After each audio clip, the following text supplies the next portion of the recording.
Everyone excited for PRI? All right, it's unbelievable. This is, out of all the trade shows I've been to, this is just what I've seen here. So many people coming together. I feel like it's one big family. And what we're going to be sharing today is about how to build your brand and business simultaneously. And we're going to be talking about a lot of the things that bring people together that are going to help build your brand. And then in that case, also scale your business to the next level. I would just like to see on a scale of 1 to 10, what would you rank yourself in terms of where you are in terms of your brand strategy? -4. Somebody warned me about that, but I wanted to just make sure. So we have a -4. How about anybody else? 6? 0. 5. All right, so we're more below the 5, right? No worries, no worries. So what I'm going to be doing today is kind of think of it like if we're building a house. If you were building a house, what does that house sit on? A foundation. So I'm going to be sharing with you today more about building that foundation. So what I'm going to be sharing with you guys today is the process how you can start to build that foundation to be more compelling, more influential, and then tapping into the different things that you can do for brand image, logos, and certain things that are going to make you stand out. But in the beginning, it's got to be something that you have to be compelling to them. I'm going to share with you ideas and different processes that you could go about doing that. Now, from what we just shared, how many understand that have done this at that point? Something along the lines of what I just shared, where you've shared information and you have allowed somebody to draw their own conclusion and impacted them in a way that they feel like they want to take action and want to know more. Sir, go ahead. So before I got started, I own Operational Speed Supply. It's a retail business based out of Clarksville, Tennessee. Before I got started, I had built my car from the ground up in basically a carport on a gravel driveway. And so sharing that story with people gives them the understanding that I've been where they're at. There you go. Building the race car as shade tree as possible and going out and being competitive and being able to put down lap times that are comparable to other cars we've built before in shop allows them to kind of understand and relate to me at a personal level, like, yeah, I know how that guy feels. There you go. It's brought a lot of repeatedness back to us. What he just shared, thank you very much for sharing. And your name is? Josh. Josh, thank you very much for sharing. Does that make sense to you, what he just shared? Think about it as people. When we relate to other people, are we going to relate to something where no one could do no wrong? Everything is perfect and everything is going to be, by working with me, we're going to set the world on fire. Now think about it in the real world. Is that really going to happen? Come on. But we relate to real people. We relate to real situations. That's how people buy into the vision, the thing that you're trying to convey to them. See, here's the thing that you're going to get from today's session. You, as people in your business, are more than what you do. Your brand is more than what you do. It's why you do what you do. What does that mean, why you do what you do? When you think about that. You know what you do. You're the business that you provide, whatever you provide to the end user or to somebody in your supply chain. But why do you do it? Not just you, but your business. Why do you do it? Why are you in that business? Is it just to make money? You're in this business for some reason. Go ahead. It's a passion, right? You're in this business because it's something you love. So it's more than just the product or the service. It's that why, the values in which we're going to talk about. And I'm going to share with you on how you can bring that why into your brand to really then stand out and be unique. So let's go driving. All starts with how we think. So what do we mean by that? How do we think? If we're thinking a certain way, do you think that's going to reflect in how we show up each day to be? And then we become that? And then when we become that, we do certain things. And when we do certain things, then that leads to certain results. The question is, are we achieving the results that we are looking to achieve? Now, I'll ask a question on a scale of 1 to 10. Where would you rank yourself in terms of where you desire to be in terms of results? If you're looking at marketing or branding and influence or marketing itself in your business? Where would you say 1 to 10? 2, okay? We're going to move that needle up. We're going to move it past 5 by next year if we come back and I talk to you guys. How about, we got a 2. How about somebody else? 7? All right, great. Great. What would be some things that you're doing if you could share? Because we all learn from each other. It's not just me sharing this information. I actually come from a father who has put 49, almost 50 years into the dirt, and I'm just... So it's in your blood, right? So there's something about, there's values there. There are family values in there. Do you think people relate to family values? You think somebody in this room relates to family values? Yeah. Not everybody. I mean, some people care about their family, don't get me wrong. And we look at this, being in this industry like we're a family. But we're all going to have various degrees of how people look at that. That's why we're never going to be everything for everyone. But we don't have to be. But I'm glad that you shared that. It's a legacy, something that you'll pass on now to the next generation in your family to continue this business going forward. And I bet when you said passionate, I bet there are a lot of people. Would it be safe to say there are other people that you, maybe perhaps in your family, that they were in this business as well? Is that safe to say or no? Few of you? Okay, great.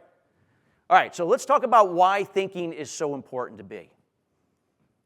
How are you thinking right now? Is the way you think right now in terms of how you think in your business, is that allowing you to be a certain way to then become and then do and have different results? Think about it. All right, so how you think is how you view, right? And depending on your customer base, if you don't change your view, right, you can have the same passion, right? But being able to change your view from like a customer or maybe another vendor or another business line, or looking at it from like maybe a different sector or maybe a different position in a business, difference between the marketing and your CFO or whatever. But your view and your lens will shape on all your thinking into the future. Yeah, because again, we don't want to conform and just please and enable our customers. Think about that. If we do that, where's that going to lead?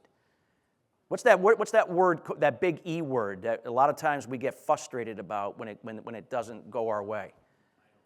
Well, there's entitlement, but there's another E. Expectations, right?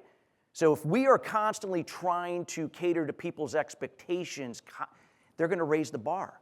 Now, I'm not saying that you don't conform. You have to be able to meet what the client is looking for, but you still have to be true to who you and your people are, your culture that you're creating.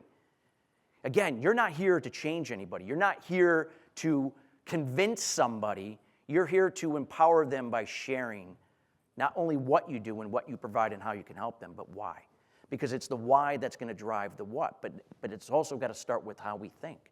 See, how you think individually and how you be from that to become, to do, and have, that's going to impact other people you work with. Now, if you are the owner of your company, the people that work for you, if you work for someone else, it doesn't matter if you're the owner or have the top title in your company.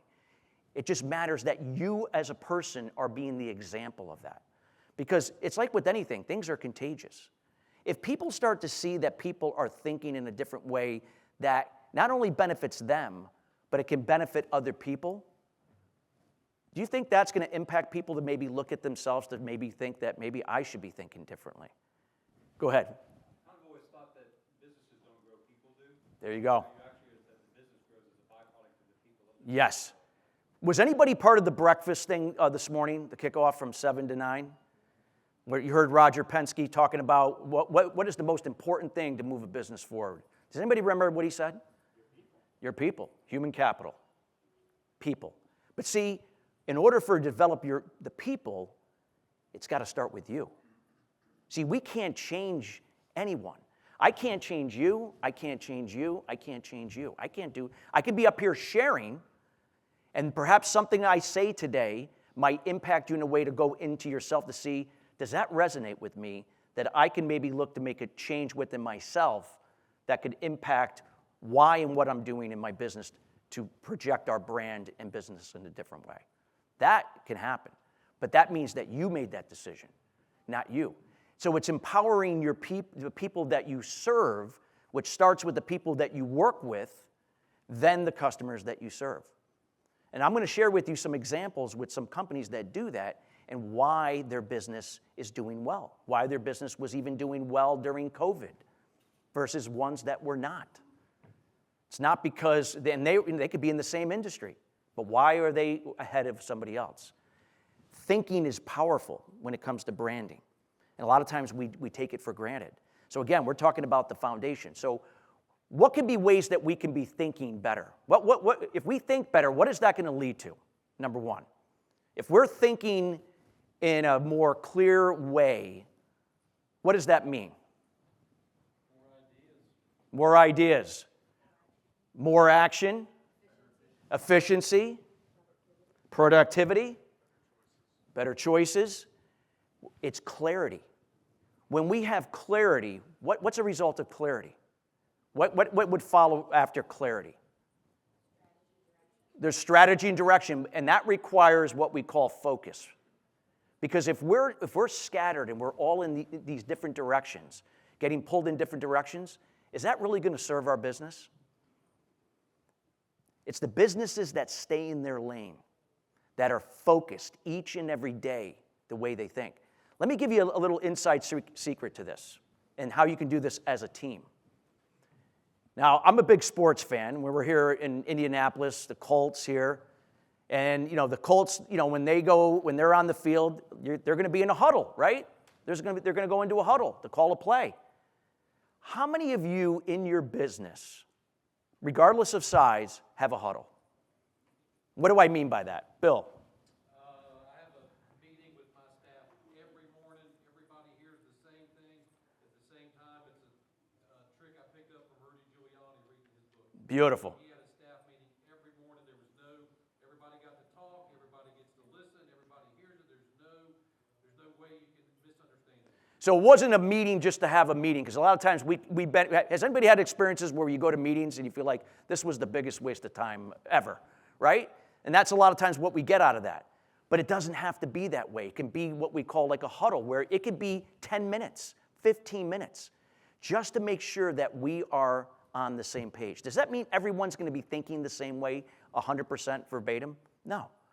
But if we are aligning ourselves in a way that we are thinking clearly together, just like what everybody said, we're going to be more likely to come up with better ideas. It's not who came up with the idea, it's what idea is best for our brand and business, regardless of who came up with the idea, through clarity and focus. Number two, you're going to be more efficient. In today's world, we have so much going on and things getting thrown at us with the technology.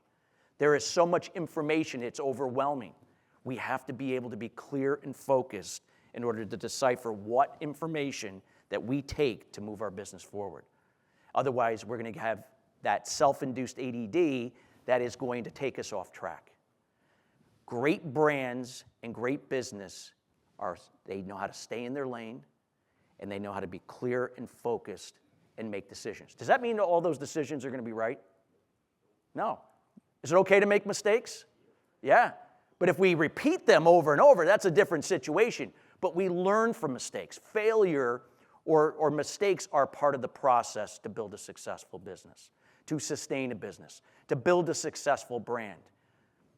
I remember I had the privilege of talking to Richard Branson, and I asked Richard, you have probably over 300-400 businesses under the Virgin brand. Are all those businesses successful? And he says, no. And he says, a lot of times we've had a lot of challenges and setbacks. People only hear of our successes. They don't hear about our struggle. They don't hear about some of the businesses that did not work. But see, they were blessings in disguise for him, because some of the businesses that actually failed, that didn't become public notice, by the way, actually they learned from, that actually helped them to grow other businesses. Now, I'm not using that story in this case here, but I'm talking about anything that was a mistake that did not work out doesn't mean that's a failure. These are things that we can learn to grow and move forward. And this is how we build successful brands. So how we think on a daily basis, being that example, will impact other people to do for themselves. And what Bill brought up, having a meeting every day. Now, I know Bill because I talked to him beforehand. That's why I remembered his name. And this is how we can be on the same page. Would it be safe to say, Bill, because of the meeting that you're having every day, that I'm not saying it's 100%, but the communication is more specific, clear, and concise, not based on 100% assumption and speculation? Absolutely. I mean, everybody gets to hear it. Everybody gets to ask questions. They have their opportunity. Like I said, it's 10 or 15 minutes. It's not 30 minutes long, drawn out. We talk around the room. Boom. Okay, it's time to go. Let's go. Everybody's got their task. Let's roll. Great. So think about that communication. If you are communicating in a specific, clear, and concise way, you are leading by example in your business. Do you feel that that's going to reflect to the outside eventually, to your customers, the people you serve? Yeah. See, people, just think about like when you were a child growing up, and you don't even realize that you observe the actions, behaviors, and the communication of your parents. In a lot of ways, that what you have observed, you pick up and bring into your adult lives, whether that's going to serve you or not. And there were many things that served me well by growing up, learning from my parents, and things that I did not, that I had to correct. But nonetheless, it's the same thing in our businesses. What we are becoming each day shows up in what we do and shows up in the results in terms of how we do it to impact others. We're not here to tell people what to do. We're not here to convince people. We're here to influence them. Brands and businesses that are successful long-term are the ones that use the power of influence. You are sharing information. So what Josh's point, him sharing the story, that story goes a long way.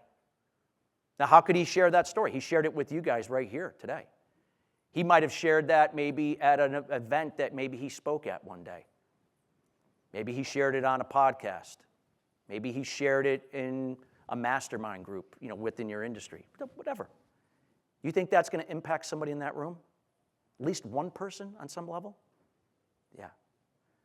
It just takes one person to multiply into others and so on. So that's what we're going to talk about. So think about thinking as now the underlying layer of your foundation. This is the beginning step, that how we think. So how are we thinking in our organizations? You can't tell people on your team how to think. That's going to be up to them. You just have to create an environment through your example and through the resources that you provide and allow them to develop on their own. Those are how great organizations are developed. How great businesses start from within and then reflect outward. So it's how we think, to be, to become, to do, and have different and better results. Doesn't mean everything's going to be perfect. Matter of fact, you might have more obstacles or setbacks, but you'll begin to see them as blessings and opportunities disguised. I can look back at all the things that went wrong in my business, and the way I was thinking could have took me either direction. I could have been right out of business, because I would have just continued to drive myself down the rabbit hole. Or I could have said, okay, this is happening. What am I learning from it? What can I be grateful for what's happening, for what is going to happen in a good way at some point in the future? I can't predict the future. But what can I apply and what can I control right now to make that happen? Oh, somebody's got some music going on, Christmas music. All right, so real quick before we move on from how we think, what are the things that we can control in any given situation? Emotions. She just said emotions. Our thoughts, okay? What was that again? How we respond. Good. Time, okay? So here are the things that we can control each and every day as an individual, and then if we are working together to reflect, to build our business and start to build our brand from within, here are the 5 things that we can control. Our communication to ourself and other people. The more specific, clear, and concise we are, we minimize assumption and speculation. When we have assumption and speculation, that leads to miscommunication, that leads to resentment, that leads to things not getting done. It leads to a more codependent environment. Great brands do not operate from codependent environments. Think about your family. I came from a codependent family. That's why I know all this. I learned it from just personal experience in my own family. And I had to learn over time how to become more interdependent. What does that word interdependent mean? What does that mean? Interdependent. Working with different independent companies or individuals to have a greater result. Okay, absolutely. So, but that's got to start with you. So interdependent, think of it like independent, where you begin to, you take full responsibility for your role and duties, and whatever that is, and you maximize that. You are accountable and responsible. When you can be the example and be a resource for others to do the same, that's what creates an interdependent environment. That makes communication gets more clear. There's less micromanagement. There's less things that are going to fall through the cracks. Does that mean everything's going to be great and perfect? No. But you're going to be able to have more clarity and focus to solve problems, to not manage the problem, but to solve them and create solutions. That's how we build our businesses. That's going to reflect in our brands. So we can control our communication to ourselves and others. We can control our behavior. We can't control somebody else's behavior. Control your own. You can control your attitude. What is the attitude of you and your organization? You can control your emotions. Now, you said thoughts, but thoughts, think about it. They're like it's like the ocean coming into the shoreline. We can't stop that. Thoughts are going to come no matter what. But we can choose the thoughts that merit the most attention to focus on and respond to it, which somebody said respond, in a positive emotion. That's also going to reflect in how we convey ourselves through our brand. See, our brand is more than just an advertisement in a magazine. Someone speaking on the stage, or somebody heard you on, some industry, podcast, whatever that may be. Your brand is everything that you do each and every day, each and every one of you. You're a reflection of that brand of your organization. So it's how, again, how we're thinking. So emotions is that emotion you can choose. So if something upsets you, you're making a choice to be upset rather than looking at it in a different way. How can I look at it for what it is, and how can I solve it? These are some of the things that if we are able to really master this over time individually and create an environment within our organizations, we can create better synergy to create more interdependency that's going to expand our brand and business for the better. And finally, the last one is course of action. We could all control our course of action. Now, the 5 things we can't control are direct opposite of what we just said in another person. We can't control that. But think about it. How many of us you get overwhelmed, feel frustrated, feel stressed, feel anxious? Why do you think you're feeling that way? Because something is not obviously working to the way you would desire it to be, right? Why? But that's because your mind is caught up in something you can't control. Some other person didn't do what they were supposed to do. You're caught up in trying to change something that's beyond your control, rather than focusing on what you can. Again, how we think is going to reflect in how we show up each and every day in our brand, with our business and brand to grow simultaneously. So, all right, we covered enough on thinking. Does anybody else have any questions so far from what we've shared on thinking as that underlying layer of building the foundation for building a successful brand in business? How we think. Okay? So next, we're going to look at the next layer of our foundation, values. What are values? When you think of values in your organization, what is that?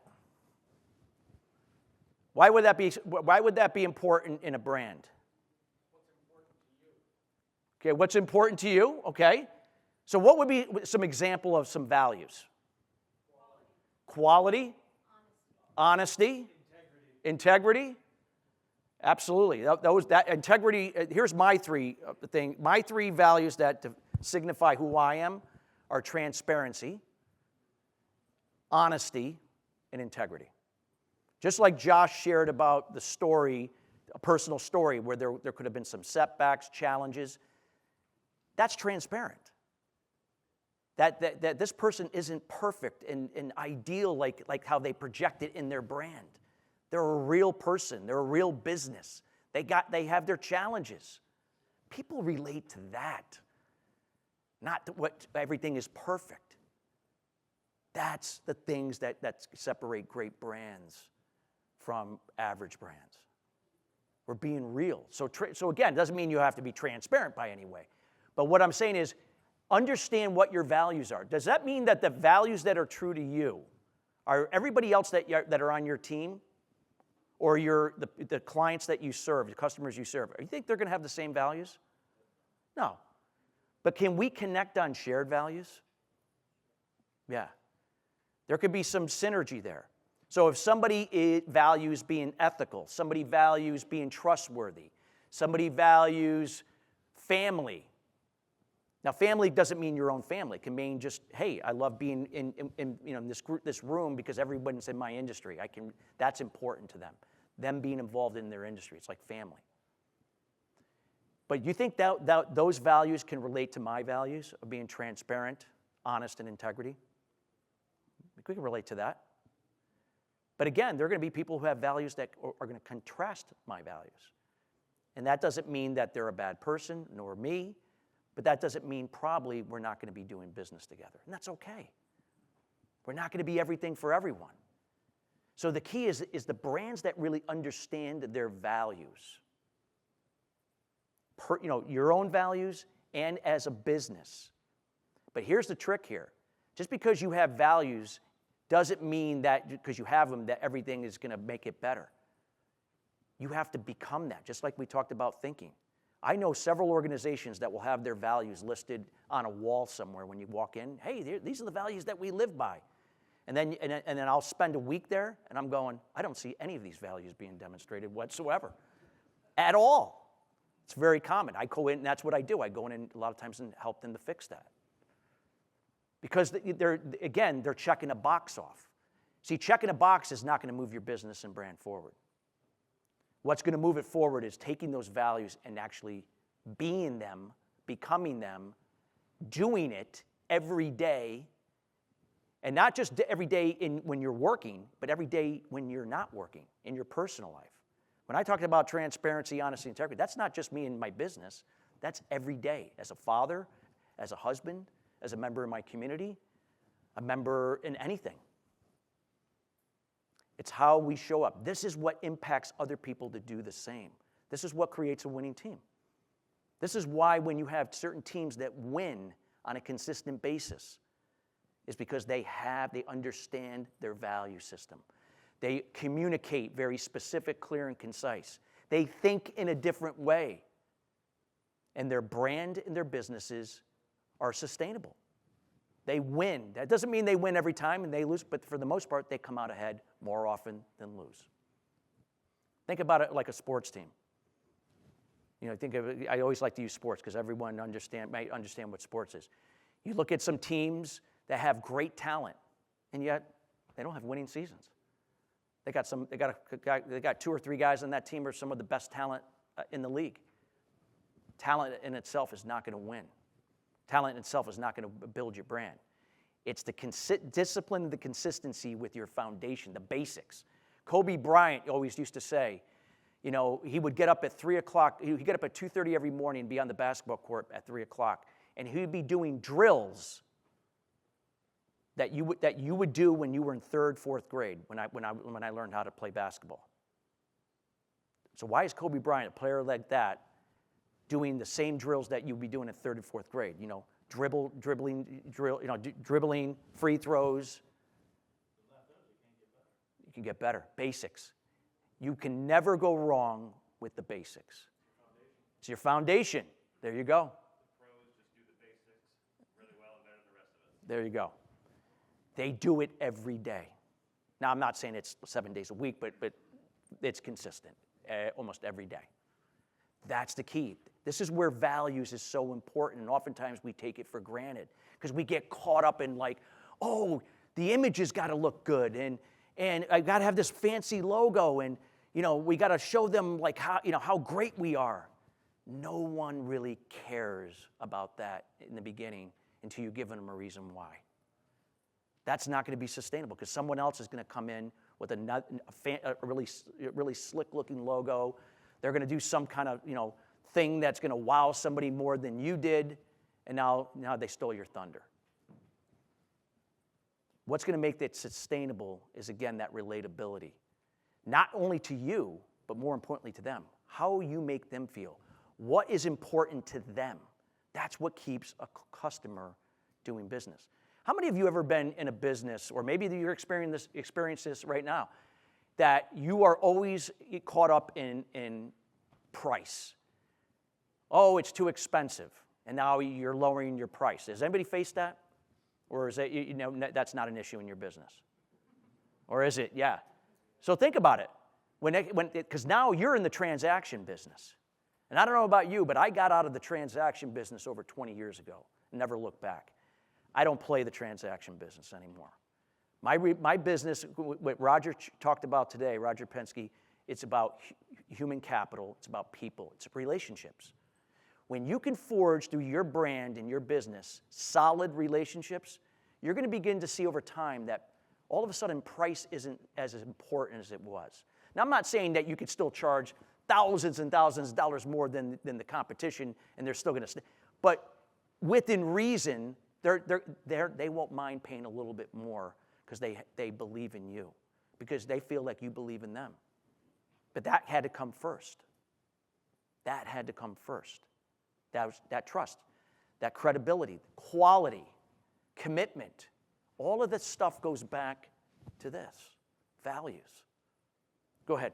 How many businesses in this, in this room do you think, percentage-wise, maybe we should do a show of hands? Yeah, let's do that. Are engineering based, where they create a new product from scratch, versus they're a middleman and they're, just retail. So they don't actually make the product; they facilitate the relationship. Right. So how many engineers versus? How many are engineers or building products from scratch versus middlemen? Okay, so we got seems like there's more people that would be middlemen that I'm seeing right now. But there are people in the room that are, yeah. Because the reason why I bring that up is, and I hate to steal the spotlight. No, again, we all learn from each other. I mean, I'm sharing information just like you are. So I'll just try to be quick. I come from cars, love cars, everybody here does. Corvettes have been my life. When the C8 came out, I had already had experience modifying the C7s, either whether it's buying somebody's existing part or making something from scratch with the C6s and C5s.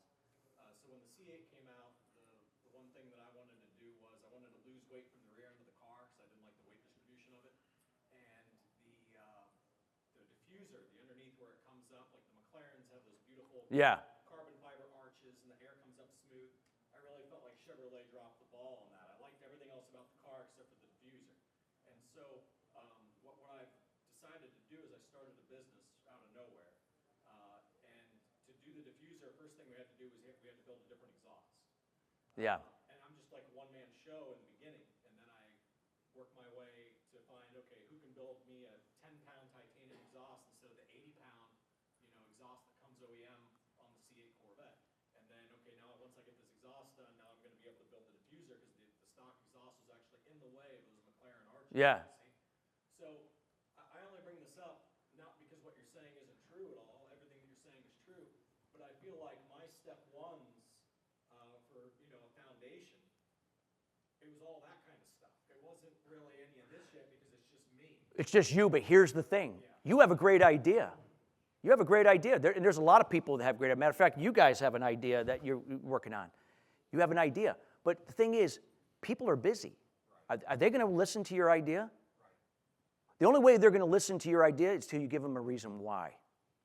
You could have the greatest thing in the world, the greatest idea, just waiting, and they're not going to see it because you haven't given them a reason why.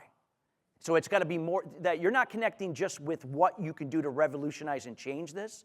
It's going to be something to do with the relationship that you're going to forge with certain people that can help you to either build a prototype for this or put yourself on a platform like this where you could talk about what is not what's missing, where there's a void. And so that was what I was getting at. My point was everything that you said, in my opinion, is absolutely correct. Yeah. Just getting at the fact that we're talking about branding and all these different things. To me, step one is more so, what's the problem that you feel that Oh, yeah. no one else is solving?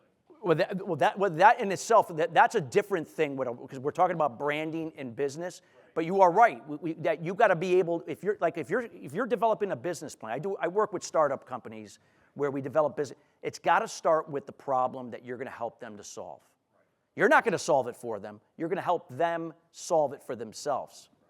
And she's got a question too. And real quick. Now, your thought process on how to do that, coupled with this, even though you're by yourself, your culture starts before doing that. Right. All your employees, anybody that you hire, they're going to see you and be influenced by that. So even before you have the foundation, even before you're doing marketing, how your thought process, yourself, when you bring people on, that is setting up your culture. And absolutely. And I was super picky Yeah. when I decided who I was going to use to build the exhaust. Yeah. There were several different people, but I've just been around the block enough times to realize, okay, I can't do business with that person for whatever reason, or I can't do business with that person. I get a bad vibe. Yeah. And just really being, I'm very blunt when I communicate with people, and I warn them of that. I say, listen, I just like to cut to the chase and be super blunt. That way, if we're not going to work, Well, you save yourself a lot of time, but you're being true to who you are, and there's nothing wrong with that. And so once I find other people like that, it's just everything starts to jive, and then we can get a lot of. Well, that's where this will help. I'm not saying that you put this to the side and try to solve the problem. You could be working these simultaneously together, but not losing sight of this. We have two other questions. We have the lady here and gentleman here. So part of what he was talking about being a one-person show, what I've learned recently is that it really starts to grow and to be a better business owner.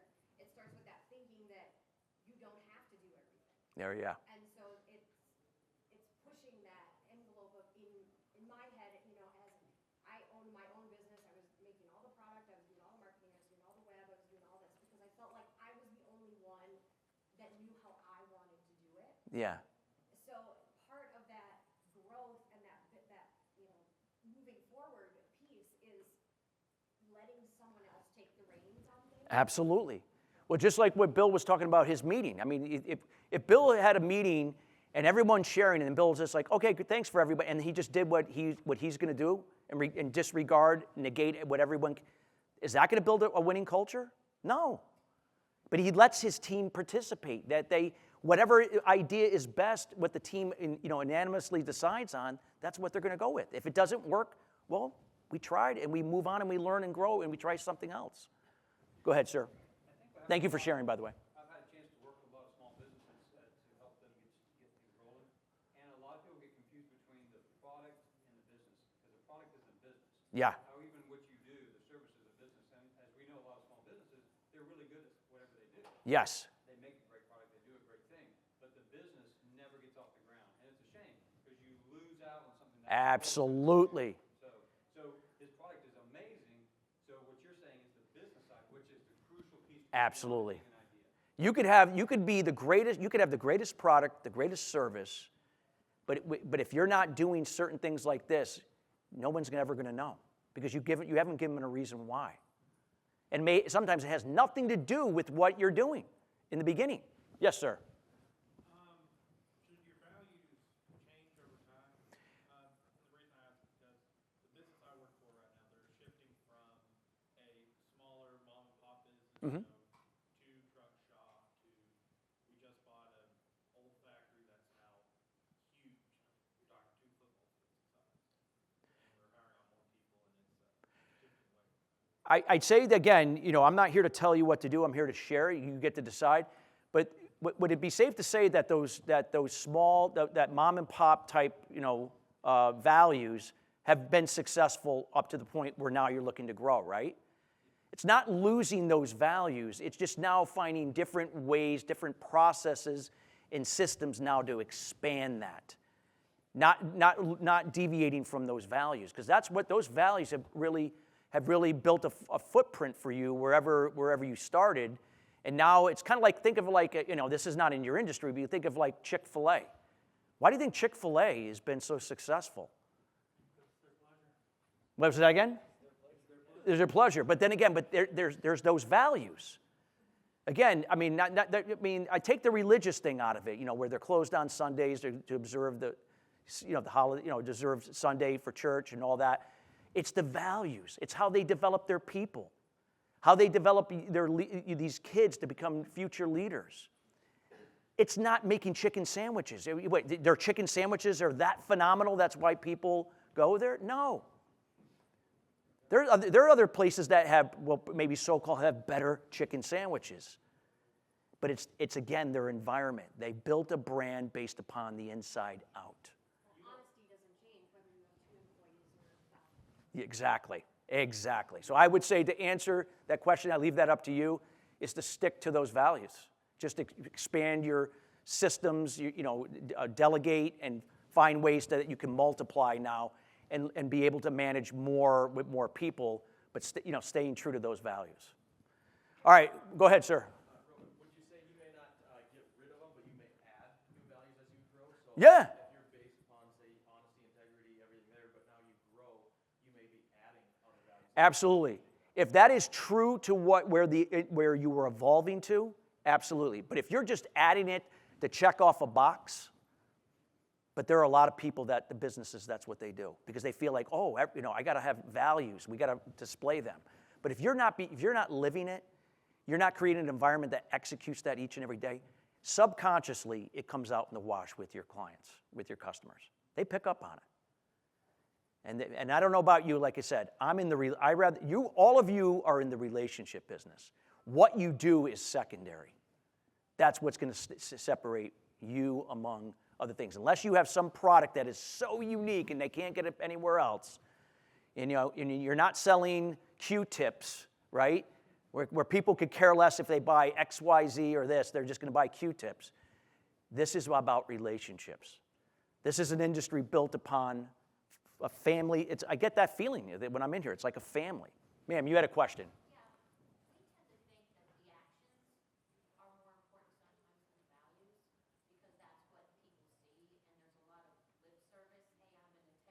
Sure. And anybody and everybody can say that. It's what you portray to your customers. And that's what we're talking about here. It's not just saying it. You got to be it. Absolutely. The words mean nothing. They mean nothing. It's your actions. It's just like how when you think. If you're not being it, then it doesn't matter if you say, hey, I thought about it. But if you're not being it, that it doesn't do anything. And your values are meaningless if you're not taking action with it. Real quick check is ask the people that are doing business with you what you think our values are. Find out what you think. Absolutely. And find out what their values are. But more importantly, ask what their values are. You'd be shocked that when you can determine what their values are, how that will help you with your brand, marketing, and advertising strategy. Coming up with ideas that subconsciously connect with them. I do this with startup companies when we do their business plans and their executive summaries and their pitch decks. And getting into the mind of an investor. Because investors are not just looking, I just want, how much money am I going to make from this? Yeah, that obviously is going to be important. They wouldn't be putting money into something just for the sake of it. But you'd be surprised that I can look back at the companies I invested in, whereas not only because of the product, that was, don't get me wrong, I'm not negating that. But it was because I connected and trusted the founder of the company. The person who came up with the idea, the person who was going to run the business, or the person that was going to put in somebody else that knew who can scale that business and was honest with him or herself, and it was from those values. That's where I put my money. Now, sometimes I didn't even know that subconsciously at the time, but I look back, absolutely. So true. All right.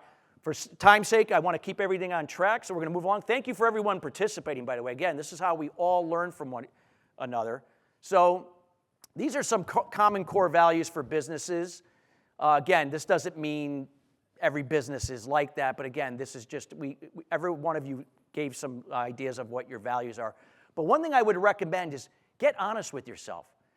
Bring your team together. Find out the values. Maybe you already have values, but are they really the values that are true to you or what you've been led to believe?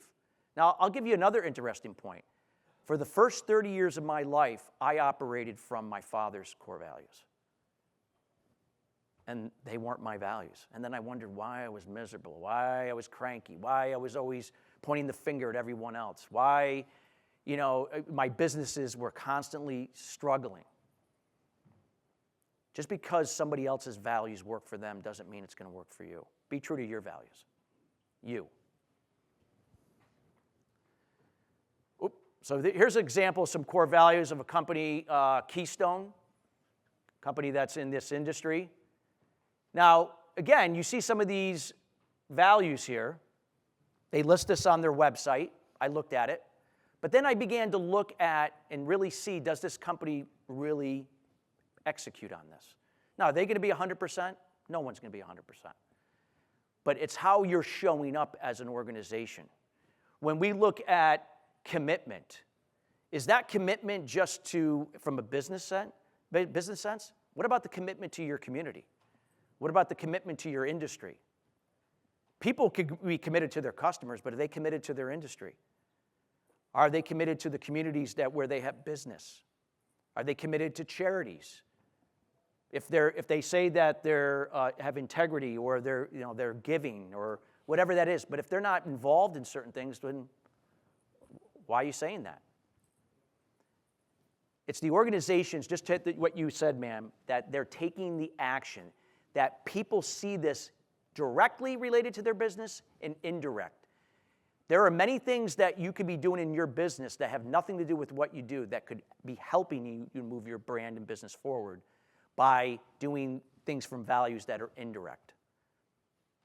I know a woman who was in, again, separate industry, but she was in the real estate business, and she did some charity work for an organization catered to family values. She had strong family values. Her business was so stagnant at the time. But people loved her content. They loved the values that she represented. The thing is, they didn't know what she did. They knew why, but they only missed an equation. She got the most important part right, but didn't connect the dots yet to what. When people began to find out she was a realtor, they began to do business with her based upon why she did what she did, which had nothing to do with real estate. She grew her business by 40% in a year and a half by connecting the dots with that other charity work that she was doing. She did it through the charity work. People began to reach out to her from there. Had nothing to do from what she did inside that cubicle at a real estate agency.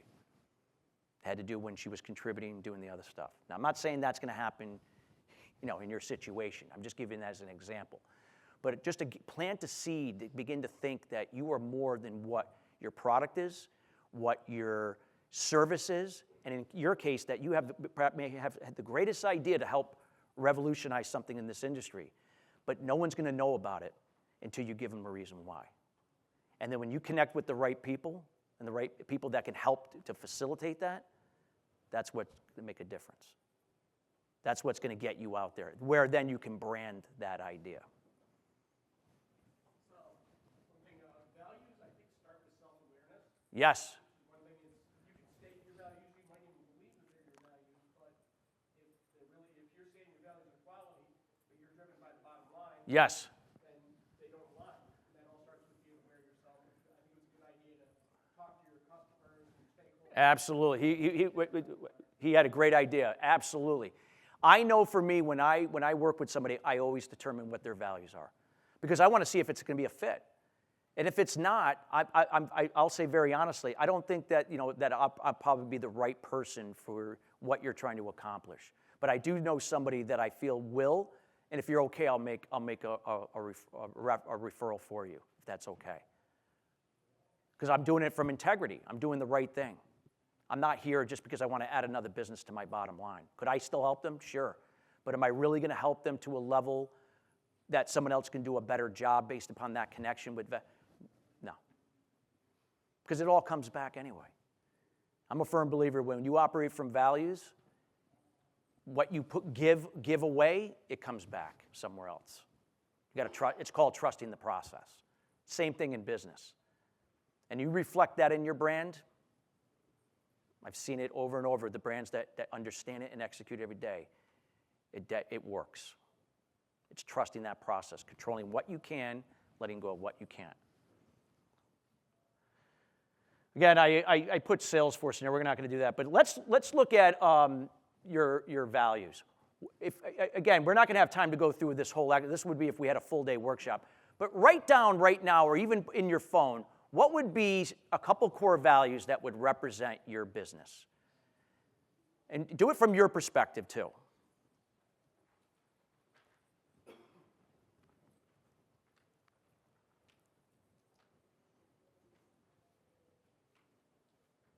So write that down. And then ask yourself later, when you go back, how can this show up in why you do what you do each and every day? How can this impact your communication to your customers? How can this impact your current marketing and advertising that you're doing now?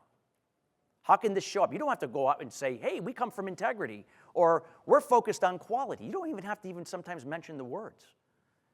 It could be other ways of putting it out there that people, when they read it, they get that feeling, oh, quality, integrity. I can trust them. That's what's going to get people wanting to know more about what you do. What's going to keep them coming back. So, how many understand what a value statement is? Everyone's familiar with a mission statement, right? Does everyone have a mission statement in their business? Would it be safe to say, or no? It's okay if you don't. Everybody have a mission statement, for the most part? What do you think? So what about a value statement? You'd be shocked that most businesses don't have a value statement. Because a mission statement tells people what you do. But a value statement shares with why you do what you do. You ever been to like a networking event and somebody just comes up and they feel like they're just like vomiting all over you and they tell you what they do? Yeah, I'm a financial advisor and I blah, blah, blah, and they do it and you're like, whatever. No. But if you shared a story of something that how you helped somebody or helped a business overcome something and shared the story without even mentioning really kind of what you really do you think that's going to be more powerful than just what you do? Is that going to resonate with somebody? Yeah. Again, that's where those values come out indirectly. So a value statement is understanding why you do what you do. It's everything we talked about, knowing and being your values, creating a culture that you live by and operate from each and every day. Those are the organizations that will come out ahead in the long run. Because if you keep doing what you're doing, expecting different results, again, that's the definition of insanity, as Albert Einstein said. We have to allow those values. People connect on values subconsciously. It's subconscious. We don't even realize that we're doing it. This is why, like I said, in your case, there might be certain people, if you're blunt and straightforward, some people are going to be maybe put off by that. And some people are going to say, I really like someone that can be straightforward and cuts to the chase. But yet he's honest. Someone's going to appreciate that. The question is how many people you're talking to that are like that, and it's going to take one of them that's going to then want to know more as they develop that relationship with you, what your idea is and how that might be they can be a part in helping you to make it happen. Whether if they're an investor, whether if they have the capability of manufacturing the idea, making a prototype, whatever. That's the difference. All right, so let's look at knowing your audience, target audience. So just like what you had said before, if we have an understanding what the values are of the people that we serve, we're not trying to be one size fits all. I see this all the time when people with marketing. Their marketing is like one size fits all. It doesn't have to be that way. Marketing is more than just an advertisement or something that you put, whatever. It's again how you show up. It's how you're showing up here at this trade show. When you go out there and meet people on the show floor, if you have meetings, it's how you be. You're marketing, you're branding and marketing every time you're doing that, not even realizing it. Go ahead. Gentleman over there brought up the point that you might think you have good values, but what you're actually doing might not be. And now that we're segueing into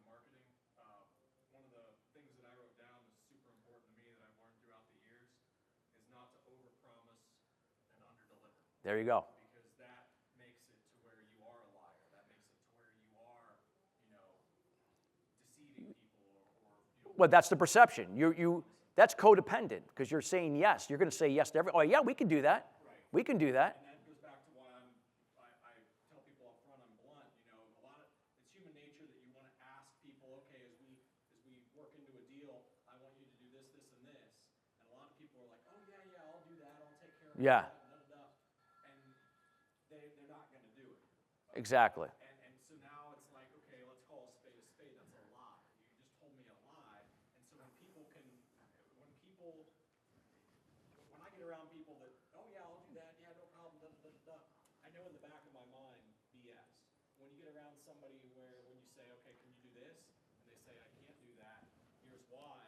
Boom. Now I know I'm dealing with an honest creature. Well, there you go. But again, when you connect in those values, those are the people that are not going to tell you yes and not follow through, but are people that are going to follow through on what they said. And you're not wasting your time. And how many of us have wasted our time with people that told us yes? Probably a lot of us in this room. I've been there. So again, it's when we can really put this and create it. Everything I'm sharing with you is from a strategy standpoint. You guys are going to get in the other sessions today the things that you can facilitate that, like how to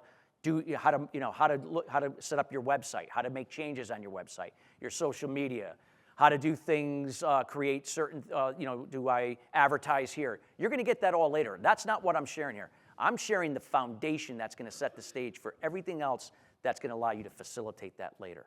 Because if you try to facilitate that without having a foundation, it's like throwing mud at a wall. And a lot of times you're going to throw a lot of money away. I've seen it happen over and over again. People spending money, not seeing the results because they didn't take the time to do this stuff. It's like with anything. You got to build your foundation before you build out the framework and then fill it up to build that, whatever you're trying to build. Okay? So create your influence factor. So what does that mean? Remember we talked about influence is not persuading someone to see your point of view. You're not telling people how to do something. You're sharing versus telling. You're empowering them through your message, your story. Something that empowers them to take action or see things for what they feel they see it as. So what are some things that you could be doing to create an influence factor? Like now for me, you see me up here, I'm speaking. Now I've been speaking for 20 years. This is a strength that I have. I love to speak. I've been doing it a long time. And even though I've written books, I'm not a great writer. So you're not going to see me putting out books and sharing ideas how people can better influence others and market themselves better. It's not my strength. I'm going to leverage my expertise and my influence factor up here. I do this on industry podcasts. I do this on industry shows. That's where I leverage. So how is your business taking advantage of those platforms to leverage that content? You're not talking about your company. Nobody's coming to hear about your company. They're coming to hear about something that they could help figure out, they could solve a problem in their business or in their industry.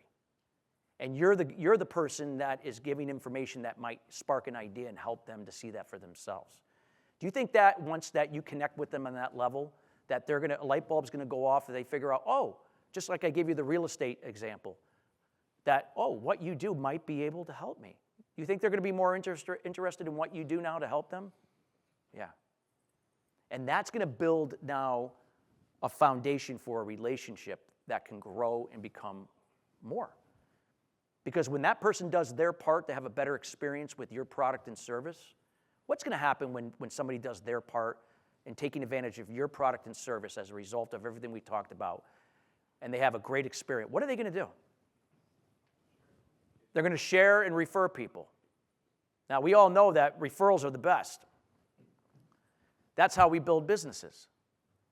If we're constantly marketing and marketing and marketing and throwing mud at a wall, is that going to work? No. All right.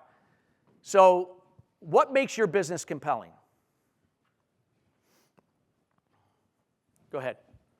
I just want to back up for just a second. So the influence factor is using your strength. Yes. Right? To create a positive interaction. Yep.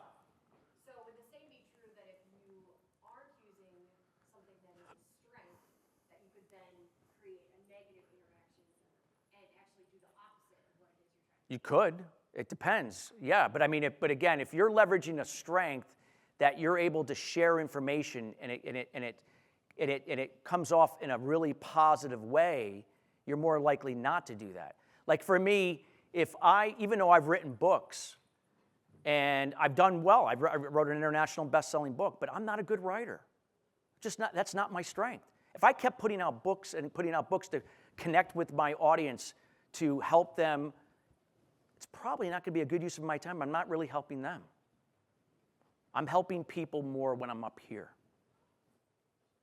So it's getting honest with. Now, that doesn't mean in your organization that maybe you're not good at that, but somebody else in your organization is. Who are those people that could be the point person for you to do that? Maybe it's bringing somebody from the outside. You've seen brands do that. They'll bring in somebody that's not really part of their company, but they became the face of their company. Now, again, that's on a mass level if you're looking at a national or global-based company.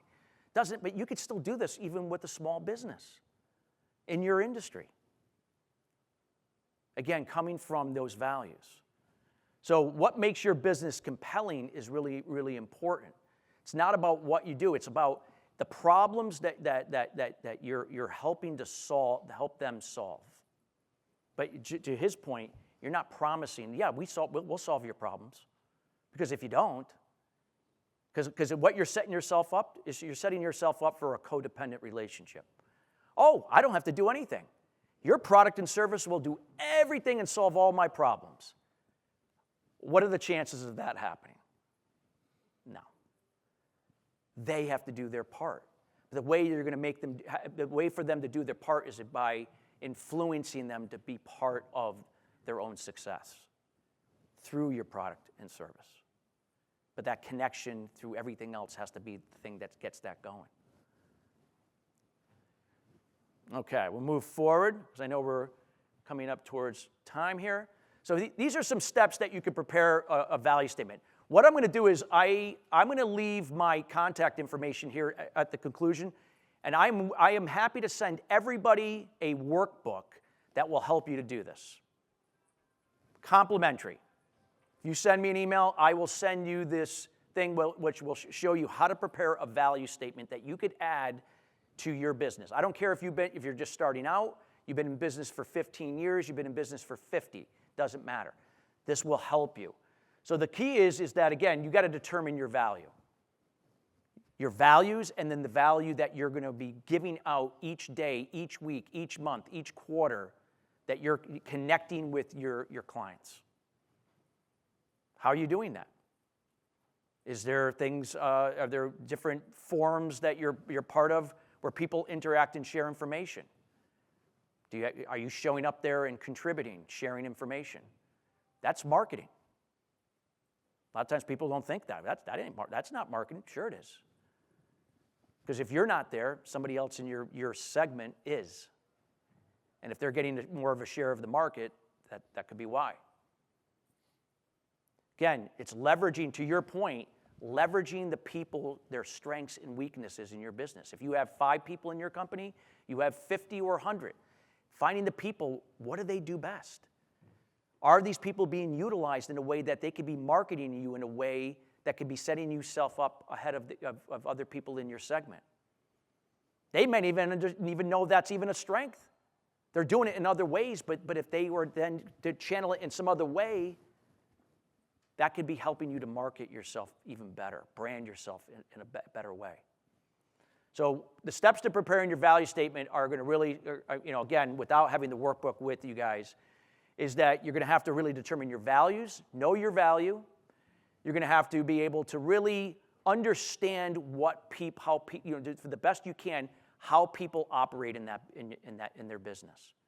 Getting to know them. Taking that extra little time to research their culture, how they make decisions, what's really important to them. You'd be shocked that most people never go that extra mile to find that out. They just assume what they think is important. And we all know what happens when we assume. We think we know what's important. And sometimes that's not what's most important to them. In some cases, they may not even know what's most important, even themselves.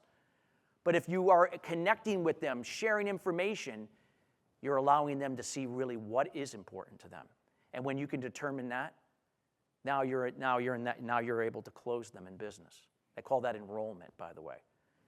So there's a big difference between selling somebody and enrolling someone. And now the subject of our talk is not about that today, but enrolling somebody is empowering them to draw their own conclusion to do business with you, not that you persuaded them and it becomes transactional. Relationship building through this type of foundation could help make the difference in elevating your business to be more sustainable over time, and then building off of those relationships. So think of yourself as a trusted advisor. So when we talk about a trusted advisor, it's not just a person.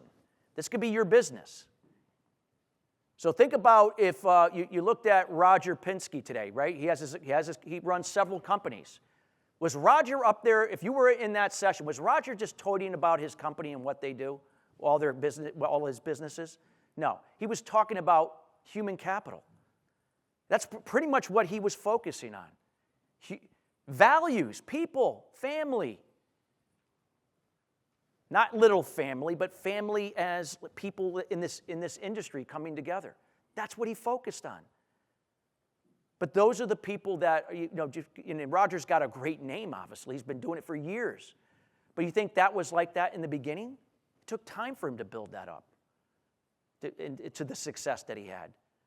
But this was a gentleman that built his value. Not only did he have a passion in this industry, but he built it from those values. He was able to attract people that were very similar in helping him to do that. It wasn't all on Roger. There were other people involved that did that.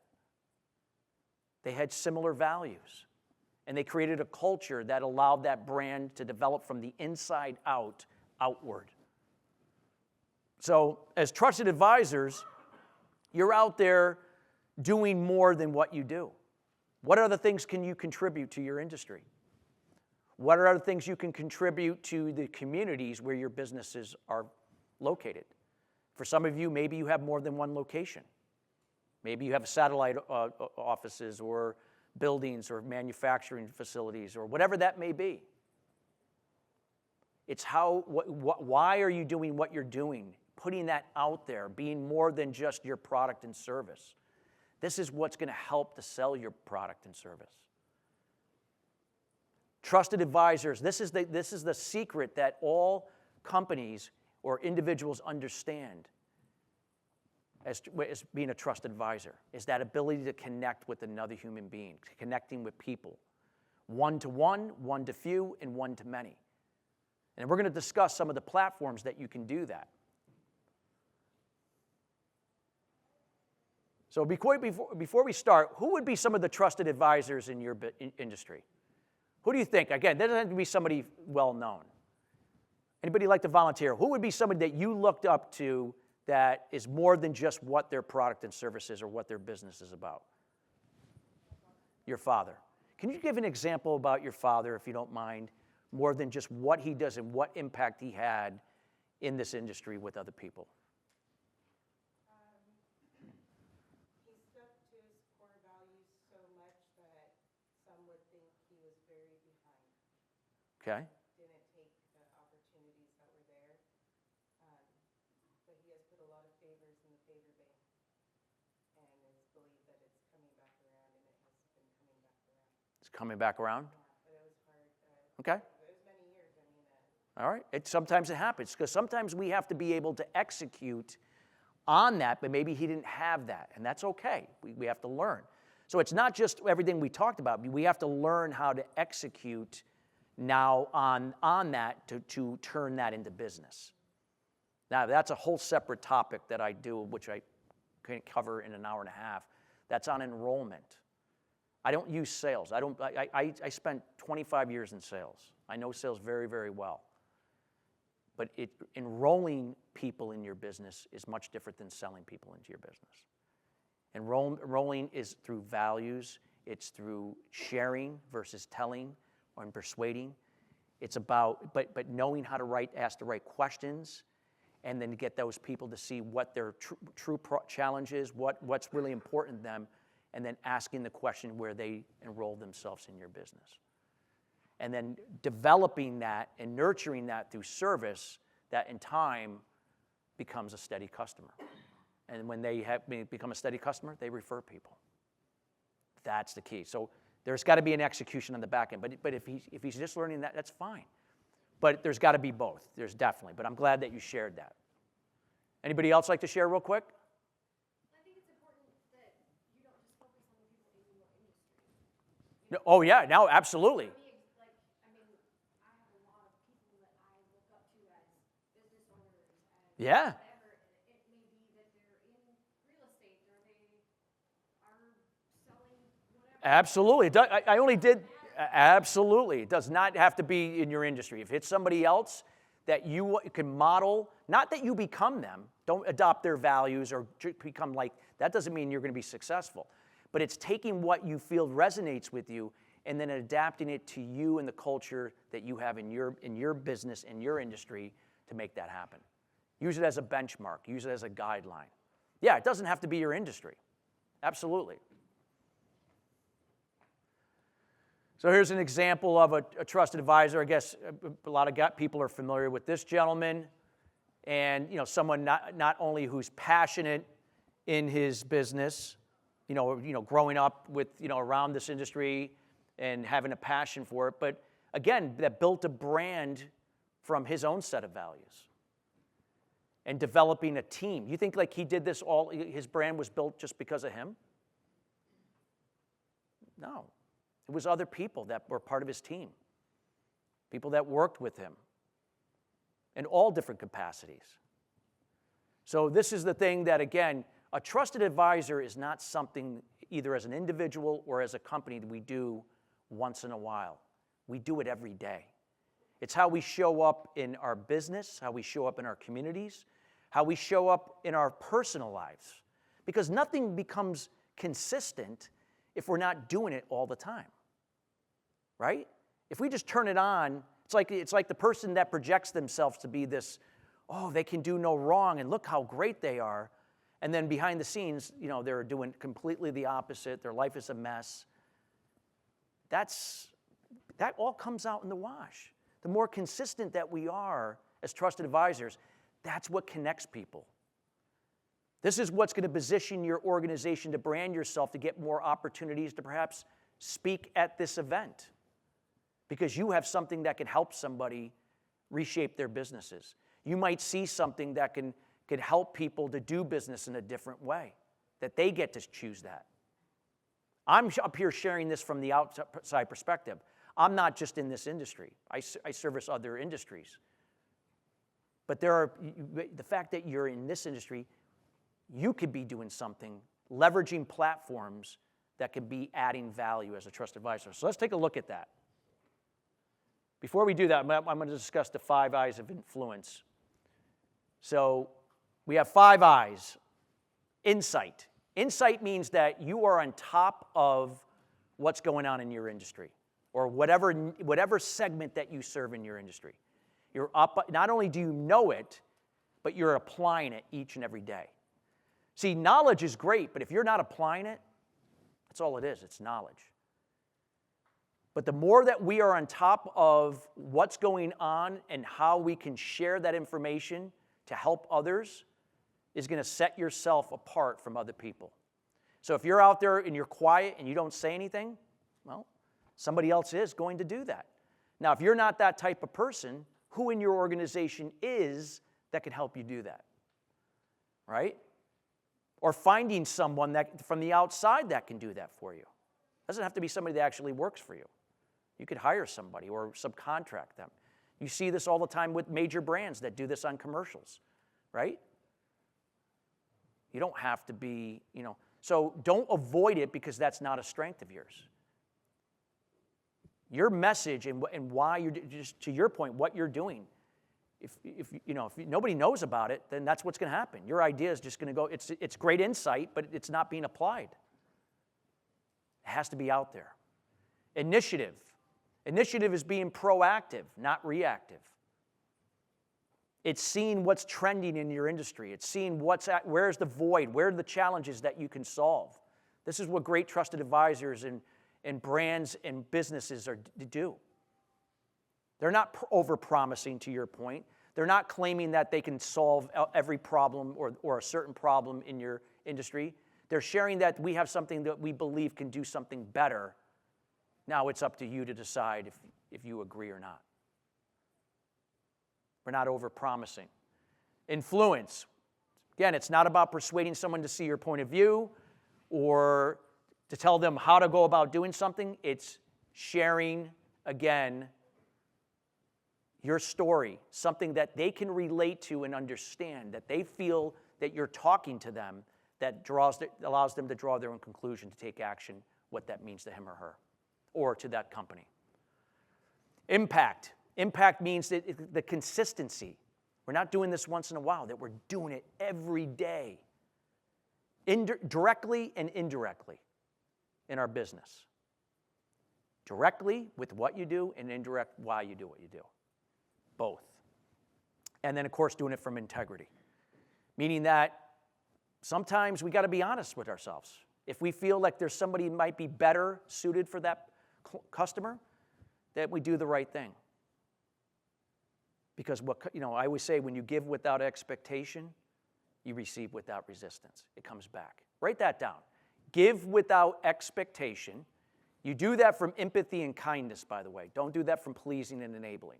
You go out of your way to please or enable a client, you're setting yourself up for expectations that go unfulfilled, and it's going to be a miserable situation with a customer. Be the example and be resourceful to help them help themselves. That is more impactful over time. Give without expectation, receive without resistance. When I give up business to someone else, knowing that someone else will better serve that customer, it comes back somewhere else. It always does. It might be tomorrow, it might be next week, it might be 2 years from now. But I have KPIs that I measure, and I see it happen all the time. Key performance indicators. We only have a few minutes, so but go ahead real quick. I was just going to say, I feel like all this can be shattered real quick with social media if mistakes are made.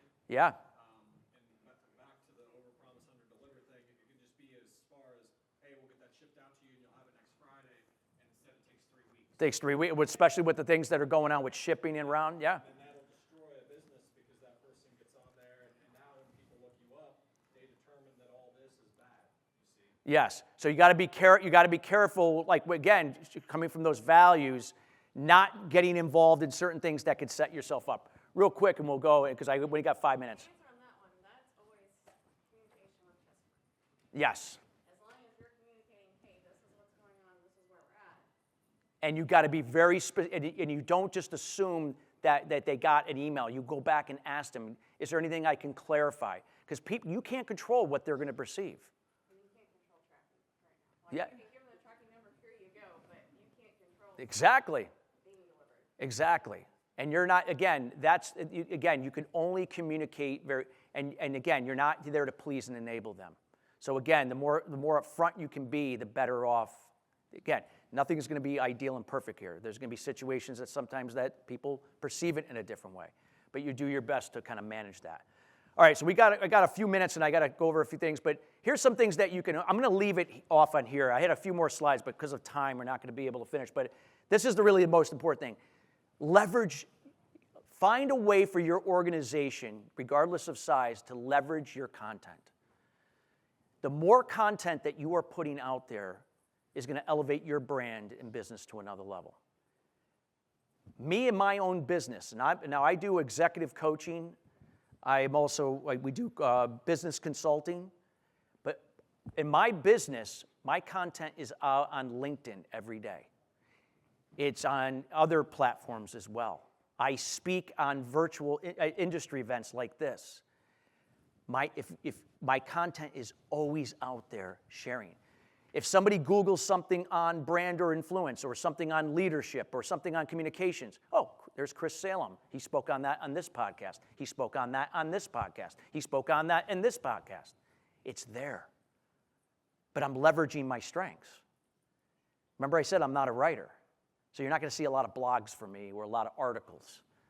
but you're going to see a lot of verbal content on podcasts, radio shows, virtual summits, trade shows, events like this, where people tap into. And it takes, and those people, if you resonate with somebody, again, those values that are operating from beneath, which they don't even know it consciously, that's what's going to set yourself apart. Find how you can leverage your strengths, whether if it's you or somebody in your organization, or hiring someone or subcontracting with someone to help them do that for your organization. That is what's going to help you to set yourself apart. And then everything you're going to learn today later about how to facilitate that with your website, through social media. I didn't want to go into all that because you're already going to get a bunch of that later today. Now, with that being said, we got only 2 minutes left. And real quick, before I take any last-minute questions, there is a QR code behind your seat. It's like right on the seat there. Now, if you could take a photo, just take your camera. Matter of fact, I know the people in the front row can't see it, but if you could do it from right behind wherever you're sitting, there's a brief survey. Your feedback not only helps, it doesn't just help me, but it helps PRI to really bring in other content providers that are going to help share information that can help elevate your business to another level. And this is going to be for all the speakers that you're going to hear today and tomorrow and so on. If you could take it shouldn't take you more than a few minutes to do that, but it'd be greatly appreciated. And with that being said, if we got about a minute, I want to be mindful of time and your time. Any last minute questions I could address for anybody here? Anything that comes to mind? Yes, sir.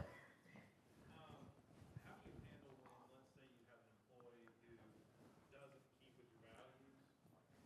How do you handle that employee? Yeah. How do you handle if that employee leaves and then Starts talking.